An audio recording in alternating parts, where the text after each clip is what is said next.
سلام بینندگان گرامی، خوش آمدید به برنامه خبری تلویزیونی آسیای مرکزی. سرحد مهمترین خبرهای روز. هلاکت و جراحت کارمندان میلیسا، ضرر ساکنان در پای زمین لرزه و کمک دولت به ضرر دیدگان. ماجرا در مرز تاجیکستان و قرقیزستان. اعلان مدیر نو و تبدیل ЦУМ به مرکز سودای تاجیکستان. خوجند زیباترین و پاکیزه‌ترین شهر تاجیکستان. محمد علی اسلامов فعال هنید به 7 سال زندان محکوم شد. پلیس ازبکستان به ما دستور شده است که کم 800 نفر شوبناک را بازداشت کنیم. زمین لرزه شدید بار دیگر خاک تاجیکستان را تکان داد که ضرر بیشتری این حادثه در بدخشان رو داده است. حکومت ولایت تعداد منزل‌های آسیب دیده از زمین لرزه روز 7 دکبر را 700 تا نام برد. نیلوفر اسلمشاه و یک مسئولین دستگاه رئیس ولایت بدخشان امروز در صحبت به خبرنگاران افزود که 600 خانه پورا خراب گردیده، 100 منزل دیگر قسما ضرر دیده است.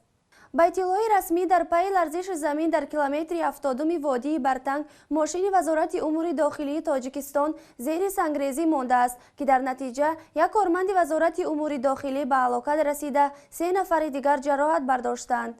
منابع افزودند تعداد هلاک شدگان در پی زمین لرزه در بدخشان به 2 نفر و مجروحان به 13 نفر برابر شده است که قریب نصف مجروحان در حالت وزنی قرار دارند و در بیمارستان بستری شدند. همچنین طبق اطلاع رسمی امروز تحت رهبری عظیم ابراهیم، معاون سروزیر تاجیکستان، برای برطرف نمودن عاقبت‌های زمین لرزه در بدخشان کمیسیای حکومتی تأسیس داده شده است. دفتر مطبوعات رئیس جمهور خبر داد که رئیس جمهور امامعلی رحمان به نمایندگان این کمیسیه، رئیس ولایت بدخشان و رهبران دیگر وزارت و نهادها دستور داده است که افراد بی سرپناه مانده را با سر و لباس گرم، خوراک و دیگر لوازمات و شرایط‌های ضروری تأمین نموده برای برطرف سازی عاقبت‌های زمین لرزه شدید تکلیف و پیشنهادهای مشخص شده ارسال نمایند. بنا به اطلاع معتمد، ناحیه مرغاب بدخشان کوهی نزدیکترین منطقه به مرکز زمین جنبی است. هر مرکز زلزله شناسی تاجیکستان به خبرنگاران خبر دادند که زلزله در 357 کیلومتری جنوب و شرق دوشنبه به وقوع پیوسته، اقتدار آن در پایتخت 3-4 بال و مرکز آن 7-8 بال را تشکیل داده است. به اطلاع منبع، شدت تکان زمین در اطراف کوه سرز که 22 کیلومتر دورتر از مرکز زمین لرزه جایگیر است 5-6 درجه بوده است. دیروز میان ساکنان دهه قاقتاش قرقیزستان و دهات تاجیکستان ماجرای رو داده است. بخش قرقیزی رادیوی آزادی از قبل کنیش صالح، حاکم ناحیه بادکنتی قرقیزستان، در این باره خبر داده است که نخست ماجرا میان یک ساکن تاجیک و قرقیز شروع شده، بعدا به آن ساکنان دیگر دهات دو طرف سرحد همراه شدند. این منبع گفته است تاجیکان شیشه تیره‌ای مکتب دهه قاقتاش را شکستند. قرقیزها در پاسخ به این عمل به سوی خانه‌های تاجیکان سنگ‌پرتایی کردند. کنیش صالح گفته است که بر اثر این ماجرا کسی آسیب ندیده، پس از حاضر شدن افراد پلیس ازدحام پراکنده شده است. گفته می شود حال و وضع مناطق مرز تاجیکستان با قرقیزستان آرام بوده است. امتداد مرز تاجیکستان با قرقیزستان 971 کیلومتر بوده، از این جمله حدود 500 کیلومتر مشخص به علامت گذاری شده است. امروز فروشگاه مرکزی دوشنبه که سالها باز با نام ЦУМ معروف بود، رسما به مرکز سودای تاجیکستان تبدیل نام کرد و در همین روز معرفی مدیر نوش عبدالستار رحیمov نیز صورت گرفت. اما بیش از 20 سهامدار سابق فروشگاه مرکزی دوشنبه علیه معرفی مدیر نو و دولتی شدن این فروشگاه اعتراض کرده از مقامات طلب نمودند که اول پول سهمیه‌های آنها را برگردانند. معتبر محمد جانو، نایب رئیس فروشگاه مرکزی سابق، 8 دکبر با آزادی گفت مقامات دادگاهی وعده دادند که بعدی به کار شروع کردن رئیس نو مسئله پرداخت سهمیه‌های آنها حل خواهد شد. به قول محمد جانو، در این فروشگاه 475 نفر سهمیه داشتند. روز سه‌شنبه در نزد فروشگاه ده‌ها کارمند میلیسا و نمایندگان دادستانی و وزارت عدلیه جمع آمده در معرفی مدیر نو ЦУМ اشتراک کردند. در حضور سهامداران متن حلنامه دادگاه اقتصادی دوشنبه نیز قرائت شد که بر اساس آن فروشگاه مرکزی دولتی شده است. دادگاه اقتصادی شهر دوشنبه 27 نوامبر با قرار خود و بر اساس شکایت کمیته سرمایه گذاری به اداره اموال دولتی تاجیکستان فروشگاه مرکزی را مالکیت دولتی اعلام کرد. این فروشگاه از سال 1993 تا سال 2003 یعنی طول 10 سال تدریجاً به مالکیت سهامی بدل شده بود. سهمیه های فروشگاه مرکزی در دست آدمان علاهیده ولی عمدتاً در دست خود کارمندان همین مؤسسه می باشد.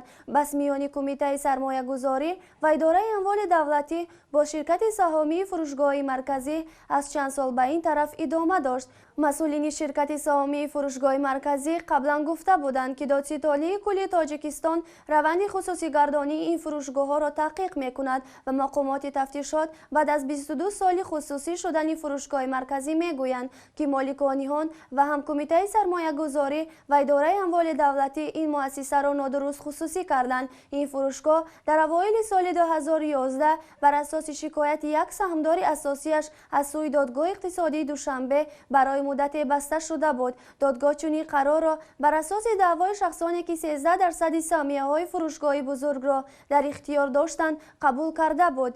اما در چند سال اخیر با روی کار آمدن مرکزهای بزرگ سودا در دوشنبه و بازارهای بزرگ سخاوت، سلطانی کبیر و کاروان مفهوم فروشگاه بزرگ جای خود را به بازارهای بزرگ شرقی داد. حالا روشن نیست بنای این فروشگاه در شکل قدیمیش حفظ خواهد شد یا در جای آن مرکز بزرگ سودا قیمت خواهد افراخت. اما در چند سال اخیر با روی کار آمدن مرکزهای بزرگ سودا در دوشنبه و بازارهای بزرگ سخاوت، سلطانی کبیر و کاروان مفهوم فروشگاه بزرگ جای خود را به بازارهای بزرگ شرقی داد. حالا روشن نیست بنای این فروشگاه در شکل قدیمیش حفظ خواهد شد یا در جای آن مرکز بزرگ سودا قیمت خواهد افراخت. دولتی کردن فروشگاه مرکزی دوشنبه به نام سوم و یا دقیق‌ترش غصب کردن و گرفتن آن از صاحبان و سهامان اصلیش پدیده جدید در تاجیکستان نیست.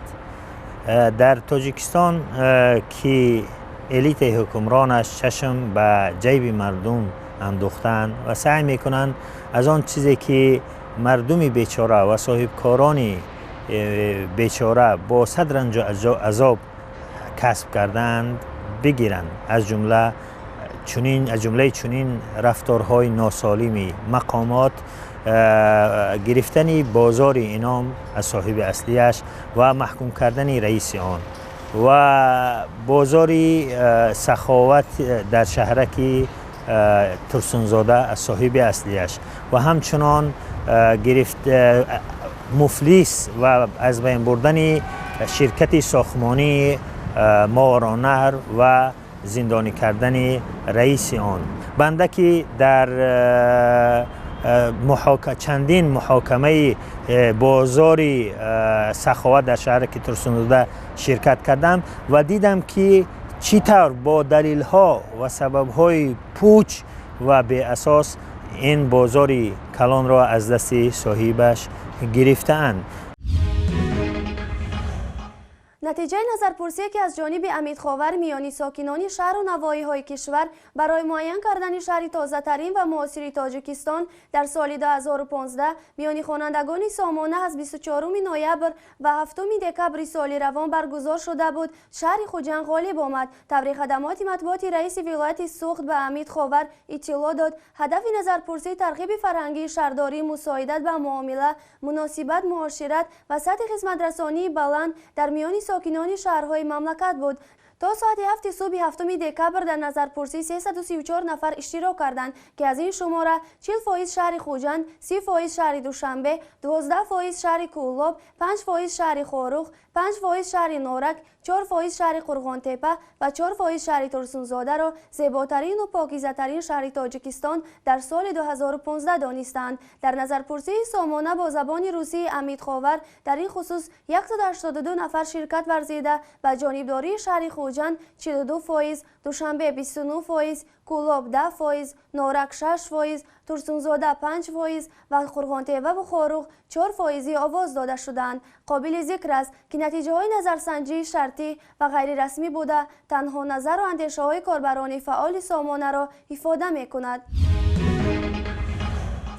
بر اساس منابع معتمد، محمد علی اسلاموف عضو فعال هینیت در شهر کولوب که اول ماه اکتبر با اتهام برافراختن پرچم دولت اسلامی بازداشت شده بود، در تاریخ 2 دکبر سال روان به 7 سال زندانی محکوم شد. گفته می شود که محاکمه این فعال سیاسی در بازداشتگاه کمیته امنیتی ملی در پشت درهای بسته برگزار شده است. محمد علی اسلاموف دومین نفر از جمله اعضای نهضت اسلامی که تیر ماه گذشته با اتهام‌های ساخته بازداشت و تا امروز در بازداشتگاه کمیته امنیتی ملی در دوشنبه در وضعیت بد نگاه داشته می شوند. با حکم دادگاه روانه زندان شد. هفته قبل حسن رحیموف عضو دیگر این حزب و رئیس بخش هینیت در ناحیه فرخار با اتهام‌های فعالیت تروریستی، تخریبکاری و برانگیختن کینه و عداوت به 9 سال حبس محکوم شده بود.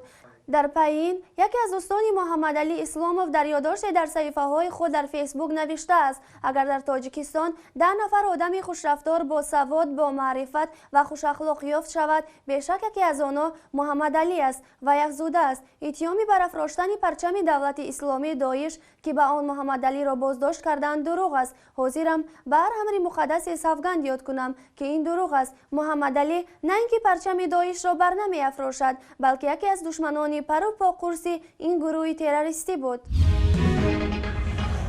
یک مأمور پلیس ازبکستان به رادیو آزادی گفته است هر شعبه پلیس در این کشور موظف شده است 100 نفر شخصان شبانک را بازداشت کند. منبع دیگر اطلاع داده است که چنین بازداشت‌ها اساساً روزهای جمعه نزد مساجد صورت می‌گیرند که اساساً آنها بازداشت می‌شوند که ریش یا لباس مذهبی دارند. در صورت کم بودن چنین افراد هر نفر به چشم مأمور پلیس به قبل خنک می‌نماید بازداشت می‌شوند. بینندگان گرامی، این بود چه خبرهای امروز که برایتان پیشکش نمودیم. سعادتمند و پیروز باشید. خدا حافظ.